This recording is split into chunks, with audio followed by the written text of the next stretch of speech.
الحمد لله وكفى والصلاة والسلام على أشرف الأنبياء وعلى آله وأصحابه أولي الصدق والصفاء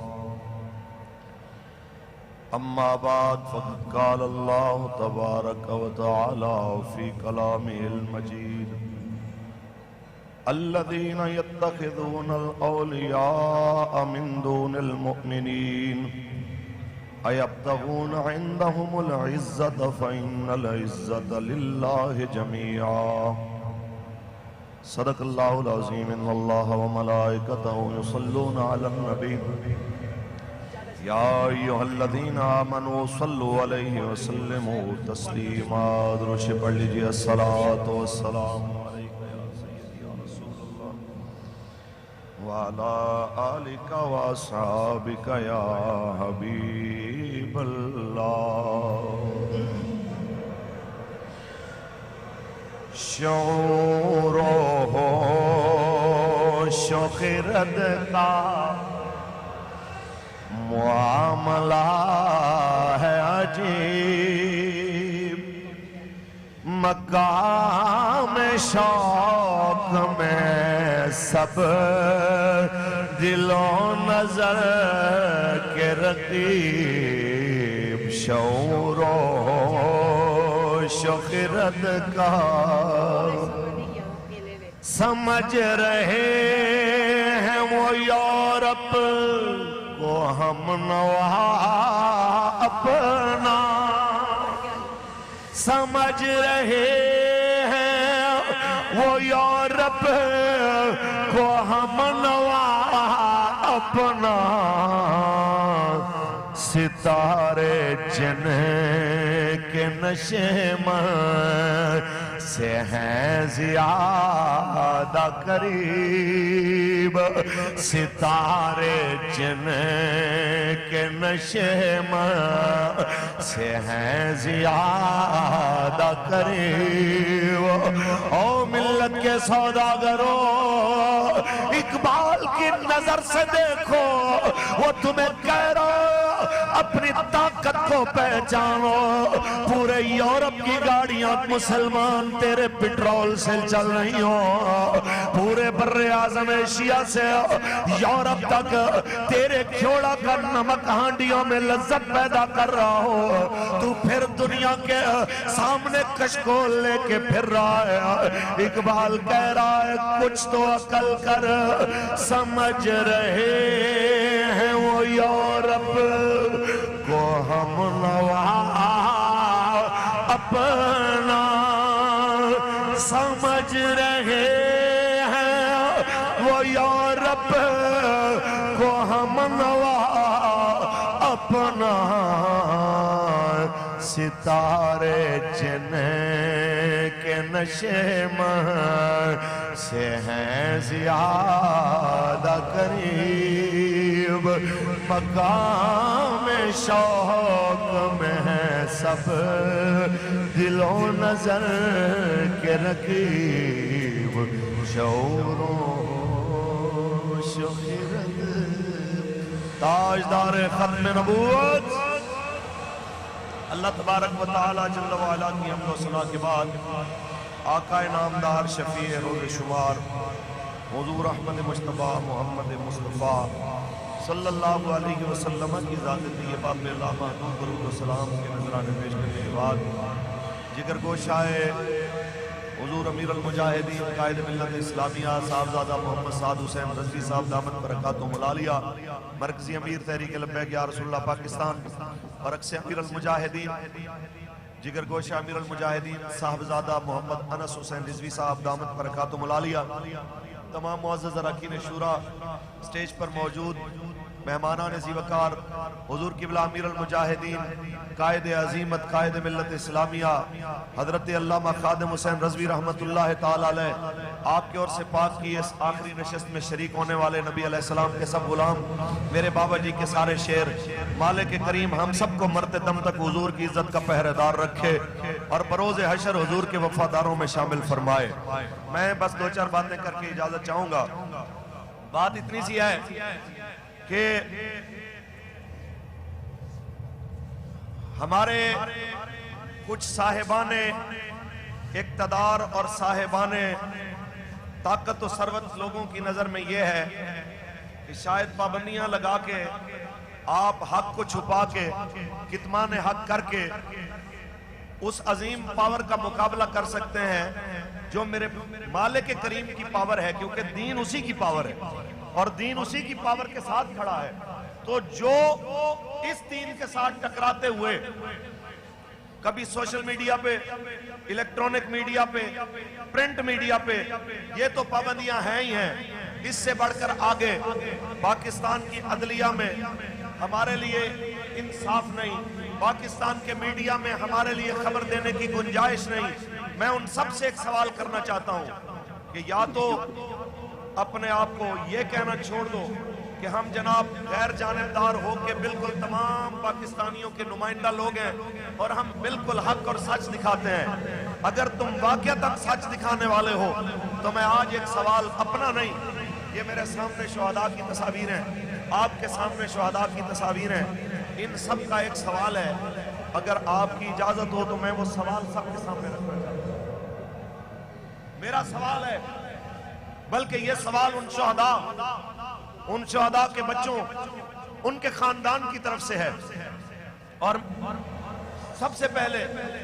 میں ان کے حق میں آنے والی ایک قرآن کی آیت کوٹ کرنا چاہوں گا۔ آپ سبحان اللہ کہیں، میں اللہ کا قرآن پڑھوں۔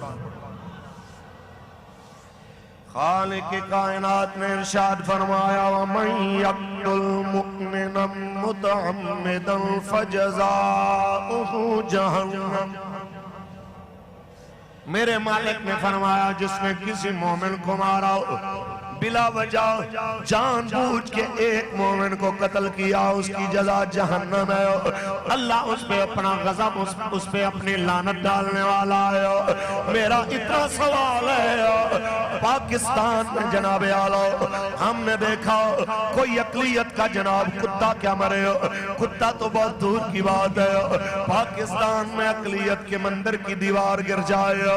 تو پاکستان کی عدلیہ سوموٹو لے لیتی ہے، پاکستان کے جناب اعلیٰ سپریم کورٹ کے اندر بیٹھے ججوں کا عدل بیدار ہو جاتا ہے، لیکن فیض آباد میں 8 لاشیں گرتی ہیں، لاہور سے لے کے کراچی تک، بلکہ کراچی سے لے کے وزیر آباد تک 34 لاشیں گرتے ہیں، حویلیاں میں 4 لاشیں گری ہیں، پھر چوتھا شہید ہمارا علی حیدر بھائی دنیا سے رخصت ہوا، نہ میرے پاکستان کا عدل بیدار ہوا، نہ میرے پاکستان کے سپریم کورٹ کے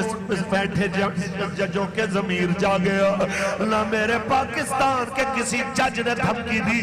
اگر تم نے 24 گھنٹے میں FIR نہ کیا تو میں تمہارے خلاف ایکشن لوں گا۔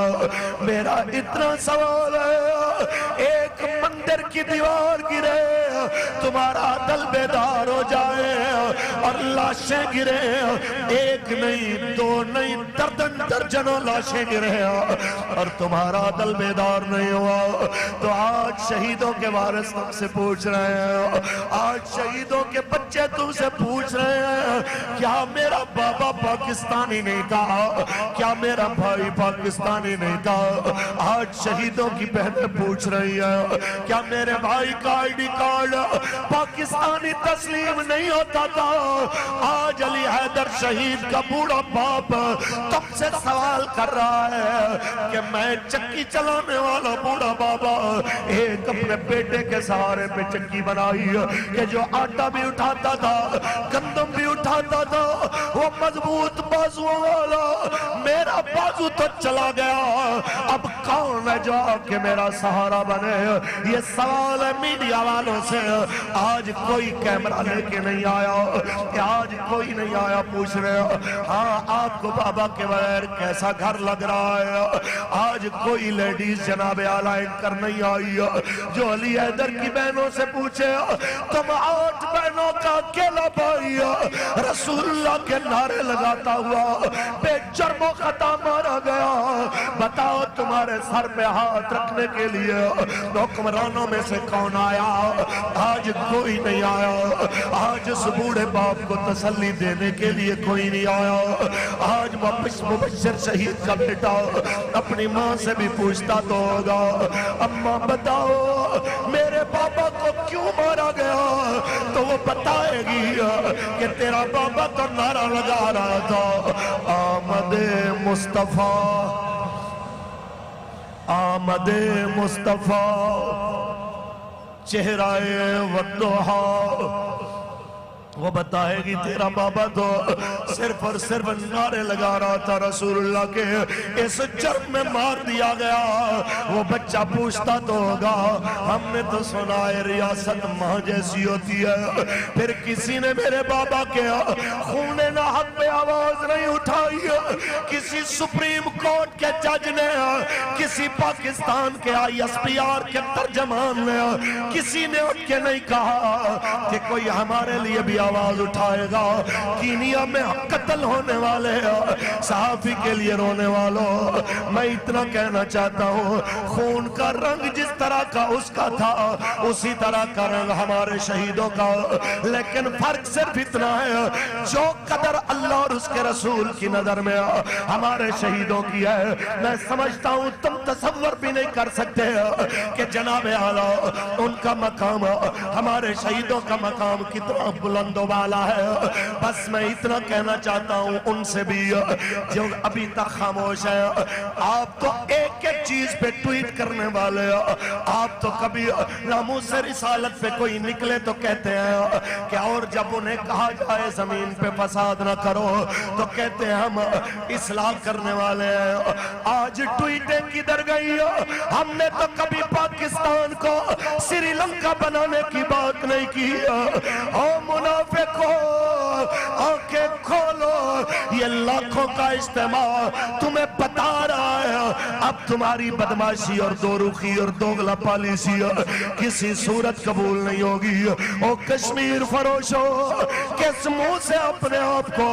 بے گناہ کہتے ہو؟ کس منہ سے اپنے آپ کو جناب اعلیٰ دودھ کا دھلا کہتے ہو؟ ہم تم سے بس اتنا سوال کرتے ہیں نہ ادھر ادھر کی تو بات کر، یہ بتا کہ قافلہ کیوں لٹا؟ مجھے رہا زنوں سے غرض نہیں، تیری رہبری کا سوال ہے۔ یہاں سے لے کے آخری حضور کے غلام تک ایک عہد کیجئے میرے ساتھ، بلکہ میرے ساتھ کیا میرے سامنے میرے امیر محترم کے ساتھ کہ آپ نے حضور کے دین کو تخت پہ لانے کے لیے اپنا ووٹ بھی دینا ہے، سپورٹ بھی دینی ہے، اور آپ نے ان شہیدوں کا بدلہ لینا ہے، چاہے حالات جتنے مرضی کٹھن ہو جائیں۔ ہم نے حضور کے دین کے لیے میدان میں کھڑے ہو کے یہ بتانا ہے کہ ہم صدیوں بعد بھی مولا حسین کے جناب اعلیٰ نام لیوا خادم حسین کے اسی نظریے پہ کھڑے ہیں کہ خون حسین کی قسم یہی ہے عرض کربلا، لاکھوں یزید ہیں یہاں، کلمہ حق اٹھا کے دیکھا۔ او بیوروکریسی، او نام نہاد اداروں والوں، او بڑے بڑے منسٹروں، صدر اور وزیر اعظم، تمہارے خلاف بہت ہو سموٹو بھی ہوتے ہیں اور جناب ماورائے عدالت بھی اقدام ہوتے ہیں. رسول اللہ کے دین کی حدیں پامال ہو رہی ہیں. ایسی فلمیں مارکیٹ میں تمہاری نگرانی اور تمہارے پہرے میں چل رہی ہیں جو رسول اللہ کی حدود کو اللہ کی حدود کو پامال کرنے والی ہے. تو یاد رکھیے تمہاری حدیں کمزور ہیں, تمہاری حدیں جناب اعلیٰ معمولی ہیں. میں اتنا کہنا چاہتا ہوں میرے رب کی مضبوط حدوں کو چھونے کی کوشش نہ کرنا ورنہ تم نہیں رہو گے, تمہاری قبروں کے کتبے نہیں رہیں گے. لیکن رہے گا یوں ہی ان کا, رہے گا یوں ہی ان کا, رہے گا یوں ہی ان کا, کیونکہ کوئی گل باقی رہے گا نہ چمن رہ جائے گا, بس رسول اللہ کا دین حسن رہ جائے گا. تقریر میری ختم. میرے بابا جی نے ایک جملہ بولا تھا, صدیوں بعد ہزاروں سال بعد بھی میری قبر پہ کوئی آؤ کہ لبیک کا نعرہ لگائے گا تو میں اپنے مزار شریف سے انہیں جواب دوں گا. ایک بار کھڑے ہو کے یوں لبیک کا نعرہ لگا دو کہ میرے بابا جان بھی اس جواب میں شامل ہو اور آپ کی روح پرفتور راضی ہو جائے کہ آج یہ لاکھوں کا اجتماع اس نعرے کو یاد کر چکے ہیں جو میں نے یاد کرا کے آیا ہوں. لبیک لبیک لبیک یا رسول اللہ.